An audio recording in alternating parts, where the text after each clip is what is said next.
वालेकुम students. I hope आप सब ठीक होंगे। तो आज का हमारा टॉपिक है इलेक्ट्रिक फ्लक्स। तो सबसे पहले ये जानने की ज़रूरत है कि इलेक्ट्रिक फ्लक्स क्या होता है। भाई किसी भी एरिया से पास ये होने वाली जो लाइंस होती है ना, उसको हम बोलते हैं this is electric flux. Let suppose ये हमारे पास एक सरफेस एरिया है इसमें से जितनी भी मैग्नेटिक इलेक्ट्रिक लाइंस पास कर रही है ना, उसको हम बोलते हैं this is electric flux. Electric flux क्या है? सरफेस एरिया से किसी भी ख़ास एरिया से जितनी लाइंस पास करेंगे उसको इलेक्ट्रिक फ्लक्स बोलेंगे। जब भी कभी फ्लक्स का जिक्र हो, आपके जहन में बात आ जानी चाहिए कि लाइंस पास कर रही हैं किसी भी सरफेस एरिया से। तो इसकी डेफिनेशन देखते हैं। हमारे पास number of lines per unit area is proportional to the electric field. मतलब किसी भी इलेक्ट्रिक फील्ड जो है ना, वो इलेक्ट्रिक लाइंस फ्लो फैलती हैं। ठीक है। अब इसका मतलब है कि टोटल लाइन जो है वो किसी भी एरिया से, ये हमारे पास एक एरिया, ये हमारे पास एरिया, इस एरिया से पास होने वाली जितनी भी लाइंस है ना, उसको इलेक्ट्रिक फ्लक्स बोलेंगे। इसका मतलब जितनी इलेक्ट्रिक फील्ड ज़्यादा होगी उतनी ज़्यादा लाइंस पास करेंगी, जितना सरफेस एरिया ज़्यादा होगा उतनी हमारे पास इलेक्ट्रिक लाइंस पास करेंगी। फ्लक्स का मतलब होगा lines passing through certain area. और इलेक्ट्रिक चार्ज ज़्यादा होंगे, चार्ज ज़्यादा होने से इलेक्ट्रिक फील्ड ज़्यादा हो जाएगी, इलेक्ट्रिक फील्ड ज़्यादा होगी, फ्लक्स ज़्यादा हो जाएगा, एरिया ज़्यादा होगा, फ्लक्स ज़्यादा हो जाएगा। फ्लक्स बेसिकली लैटिन वर्ड है जिसका मतलब होता है फ्लो। सही है। अब एक तो इसकी डेफिनेशन है, दूसरा हम उसके फार्मूले को भी हम डिस्कस करते हैं, उसके लिहाज से भी डेफिनेशन कर सकते हैं कि फ्लक्स बराबर होता है इलेक्ट्रिक इंटेंसिटी और एरिया के बराबर, dot product of electric intensity and vector area. अब ये डॉट प्रोडक्ट है, इसका मतलब है एरिया भी क्या होना चाहिए, वेक्टर होना चाहिए। इलेक्ट्रिक इंटेंसिटी पहले ही वेक्टर क्वांटिटी है, और जो इलेक्ट्रिक फ्लक्स है ना, ये डॉट प्रोडक्ट है, और इलेक्ट्रिक फ्लक्स हमारे पास स्केलर क्वांटिटी। ठीक है। अब इलेक्ट्रिक इंटेंसिटी का यूनिट होता है न्यूटन पर कूलम, और एरिया का यूनिट होता है मीटर स्क्वायर। तो इसका मतलब है फ्लक्स का यूनिट किसके बराबर होगा, न्यूटन पर कूलम मीटर स्क्वायर, और ये हमारे पास होता है वेबर के बराबर। वन वेबर किसके बराबर होगा, न्यूटन पर कूलम पर मीटर स्क्वायर। ये तो फ्लक्स का इंट्रोडक्शन था। अब देखते हैं फ्लक्स किन किन चीज़ों पे डिपेंड करता है, और मैक्सिमम कब हो सकता है, मिनिमम कब हो सकता है। कहता है, ये इसकी डेफिनेशन है हमारे पास, the product of electric field and surface area is perpendicular to the field. Perpendicular to the field, ये बात याद रखनी है। यही क्या करेगी, डायरेक्शन जो है वो सरफेस एरिया को वेक्टर एरिया में कन्वर्ट कर देगी। ठीक है। आप सिर्फ ये भी लिख सकते हो प्रोडक्ट और product of electric field and vector area. अगर ऐसा नहीं लिखना, फिर आपको बताना पड़ेगा and surface area which is perpendicular to the field is called electric flux. ये भी आगे भी आपको क्लियर हो जाता है। इसकी थोड़ी सी एक्सप्लेनेशन है। कहता है कंसीडर करें हमारे पास यूनिफॉर्म इलेक्ट्रिक फील्ड है एंड सरफेस एरिया, और एरिया जिसमें से ये लाइंस पास कर रही हैं। तो इसके लिए आपको वेक्टर एरिया का पता होना ज़रूरी है। ये तो हमारे पास सिंपल लाइंस पड़ी है ना, इसको सरफेस एरिया बोलेंगे। अब वेक्टर एरिया क्या होता है, पहले डायग्राम से देख लें, फिर उसके बाद उसको हम एक्सप्लेन भी करते हैं। कहता है लेट्स सपोज हमारे पास एक सरफेस एरिया, इसकी मैग्नी वेक्टर एरिया को थोड़ा सा डिस्कस कर लेते हैं भाई। लेट्स सपोज हमारे पास ये एक सरफेस एरिया, एक एरिया है जिससे इलेक्ट्रिक लाइंस ऑफ फोर्स पास कर रही हैं। अभी हम लाइंस दिखा नहीं रहे, बस जस्ट वेक्टर एरिया को देखने की कोशिश करते हैं। अब वेक्टर एरिया क्या होगा, ये हमारे पास है सरफेस एरिया। तो हम क्या करेंगे, इसके परपेंडिकुलर एक डायरेक्शन लगा देंगे। डायरेक्शन भाई वेक्टर के लिए डायरेक्शन का होना ज़रूरी है।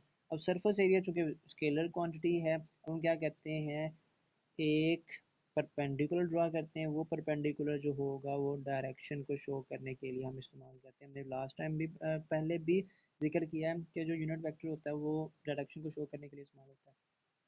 और दो यूनिट वेक्टर होते हैं बेसिकली, एक आर कैप जो कि along the direction of vector होता है, और एक एन कैप जो परपेंडिकुलर टू द डायरेक्शन होता है, किसी भी मैग्नीट्यूड के परपेंडिकुलर हो जाता है।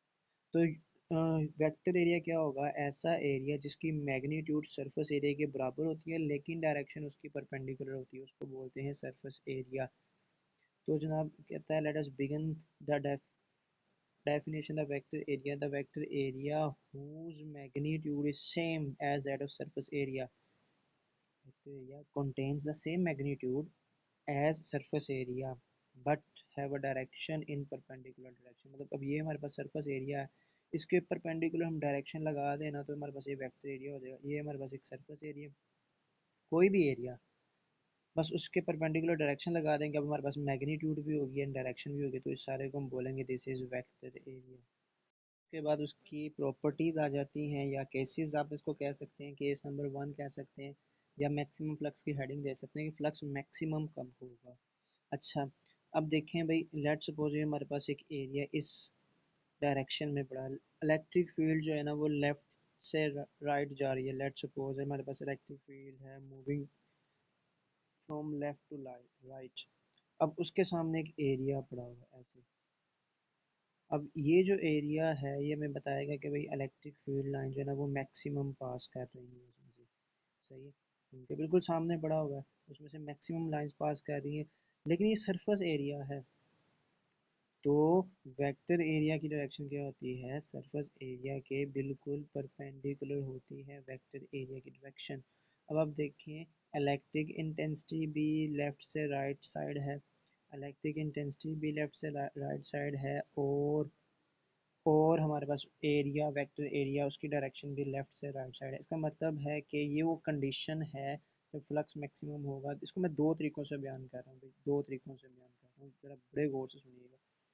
कि जो सरफेस एरिया है, अगर सरफेस एरिया जो इलेक्ट्रिक इंटेंसिटी के परपेंडिकुलर होगा तो flux maximum. Surface area electric intensity के परपेंडिकुलर होगा तो फ्लक्स मैक्सिमम। और अगर यही सरफेस, ये अगर हम बात करते हैं सरफेस एरिया इलेक्ट्रिक इंटेंसिटी के परपेंडिकुलर होगा तो फ्लक्स मैक्सिमम हो जाएगा, मैक्सिमम लाइंस पास करेंगी। और दूसरे तरीके से कि ये हमारे पास वेक्टर एरिया जो है वो इलेक्ट्रिक इंटेंसिटी के पैरेलल होना चाहिए। बस आपने ये देखना है कि मैक्सिमम लाइंस कैसे फ्लो कर रही हैं, पास कैसे कर रही हैं। अब ये हमारे पास बेसिकली ये सरफेस एरिया है, सरफेस एरिया और इलेक्ट्रिक इंटेंसिटी एक दूसरे के परपेंडिकुलर होंगे तभी हमारे पास फ्लक्स जो है वो मैक्सिमम होगा। मैं अगेन इसकी थोड़ी सी विजुअलाइजेशन कर देता हूँ ताकि आपके लिए ज़्यादा आसानी हो। मतलब लेट सपोज ये हमारे पास एरिया, यहाँ से हमारे पास अगर magnetic electric lines of force pass करेंगे वो तो ज़्यादा पास करेंगे ना। ठीक है, ये हमारे पास रेड कलर का जो है ना वो सरफेस एरिया। ठीक है, अब सरफेस एरिया है। अब इस कंडीशन, ये कंडीशन में ना फ्लक्स मैक्सिमम है क्योंकि मैक्सिमम लाइंस पास कर रही हैं। मतलब यहाँ पे मैंने फिर अगेन मैं लिख देता हूँ कि अगर जो सरफेस एरिया है ना, सरफेस एरिया वो मैग्नेटिक फील्ड के पर इलेक्ट्रिक फील्ड के परपेंडिकुलर होगा तब फ्लक्स क्या हो जाएगा, मैक्सिमम हो जाएगा। सही है, लेकिन जब इसको हम वेक्टर एरिया में कन्वर्ट करते हैं ना, तो वेक्टर एरिया की डायरेक्शन क्या होती है, सरफेस एरिया के बिल्कुल परपेंडिकुलर होती है वेक्टर एरिया की डायरेक्शन। वेक्टर एरिया के बिल्कुल, वेक्टर एरिया जो डायरेक्शन बनाता है ना वो सरफेस एरिया की क्या होती है, बिल्कुल परपेंडिकुलर होती है। अब आप देख सकते हैं यहाँ पे इलेक्ट्रिक फील्ड लाइन, ये इलेक्ट्रिक इंटेंसिटी, येलो कलर की जो लाइन है वो इलेक्ट्रिक इंटेंसिटी शो कर रही है, और जो ब्लू, ये हमारे पास ग्रीन कलर की लाइट है ये वेक्टर एरिया को शो कर रही है। ठीक है, ये हमारे पास इलेक्ट्रिक इंटेंसिटी और ये हमारे पास है वेक्टर एरिया। ठीक है, अब ये देखें दोनों की डायरेक्शन सेम है, इलेक्ट्रिक इंटेंसिटी और वेक्टर एरिया दोनों सेम है। तो फ्लक्स मैक्सिमम कब होगा, कि जब इलेक्ट्रिक इंटेंसिटी जो है और वेक्टर एरिया दोनों ही एक दूसरे के क्या होंगे, पैरेलल। ये अगर हम सरफेस एरिया की बात करते हैं तो सरफेस एरिया इलेक्ट्रिक इंटेंसिटी के पैरेलल होगा तब फ्लक्स क्या होगा, मैक्सिमम। दो तरीकों से, सरफेस एरिया इलेक्ट्रिक फील्ड के परपेंडिकुलर होना चाहिए, सरफेस एरिया इलेक्ट्रिक फील्ड के परपेंडिकुलर, और जो वेक्टर एरिया वो इलेक्ट्रिक इंटेंसिटी के पैरेलल होना चाहिए।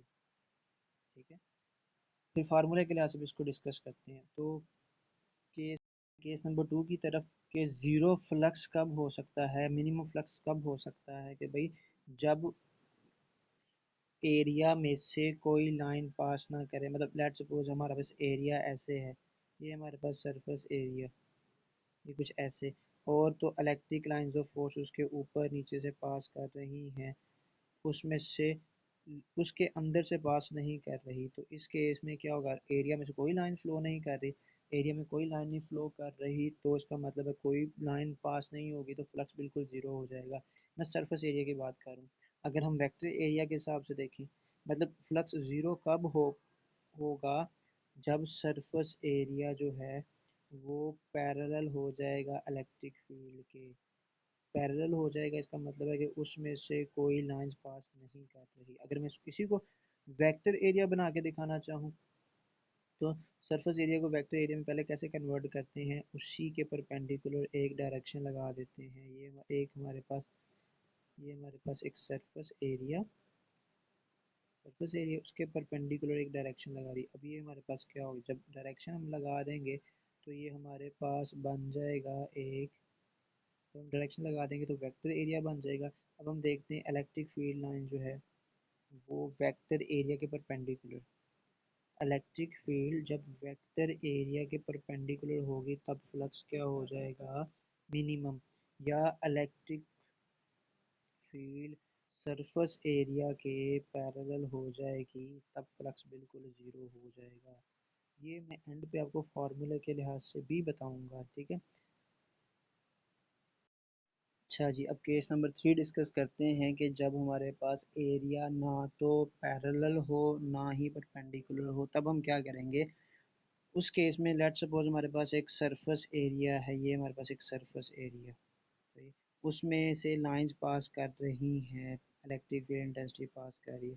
तो सबसे पहला काम हमने क्या करना है, सरफेस एरिया को कन्वर्ट कर देना है वेक्टर एरिया में। कैसे कन्वर्ट करेंगे, उसके परपेंडिकुलर एक उस एरिया के परपेंडिकुलर लाइन लगाएंगे, फील्ड के नहीं, उस एरिया के परपेंडिकुलर लाइन लगाएंगे। फिर उसके बाद कंपोनेंट बना देंगे, उसी के कंपोनेंट्स बना देंगे। एक हो जाएगा उसका एक्स कंपोनेंट हो जाएगा, मतलब एक हो जाएगा component in the direction of electric field intensity. एक कंपोनेंट हो जाएगा, मतलब हम इसको बोल दे देते हैं कि ए कोज ऑफ थीटा। मतलब ये वो वाला कंपोनेंट है जो इलेक्ट्रिक फील्ड की डायरेक्शन के पैरेलल हो जाएगा, सही है। और दूसरा वो वाला कंपोनेंट है जो इलेक्ट्रिक फील्ड इंटेंसिटी के परपेंडिकुलर हो जाएगा। मैं फिर से कह रहा हूँ, हम जो कंपोनेंट्स बनाते हैं ना ये वेक्टर के बनाते हैं, तो वेक्टर एरिया के कंपोनेंट्स बनाए, सरफेस एरिया के नहीं। तो हमने पढ़ा था कि जब हमारे पास इलेक्ट्रिक फील्ड और वेक्टर एरिया एक दूसरे के परपेंडिकुलर एक दूसरे के पैरेलल हो जाए तब फ्लक्स मैक्सिमम होता है, और वेक्टर एरिया परपेंडिकुलर हो जाए तो फ्लक्स ज़ीरो, ये हमने पढ़ा था। ये इस कंडीशन में फ्लक्स मैक्सिमम होगा। और जब हमारे पास इलेक्ट्रिक फील्ड और वेक्टर एरिया परपेंडिकुलर होंगे तब जो है वो फ्लक्स क्या हो जाएगा, ज़ीरो हो जाएगा, मिनिमम हो जाएगा। तो अब हमने ये डिसाइड करना है कि यहाँ से कौन सा कंपोनेंट लेते हैं। एक ये वाला कंपोनेंट है कोज ऑफ थीटा वाला, दूसरा कंपोनेंट साइन थीटा वाला। तो हमने देखना है कि जो पीछे हमने एक्सपेरिमेंट किए हैं उसमें कौन सा फंक्शन ज़्यादा अच्छा रहता है, किस फंक्शन की वजह से फ्लक्स जो है वो मैक्सिमम होता है, मिनिमम होता है और कोई कंडीशन को सेटिस्फाई करा, तो वो हमारे पास है कोज ऑफ थीटा।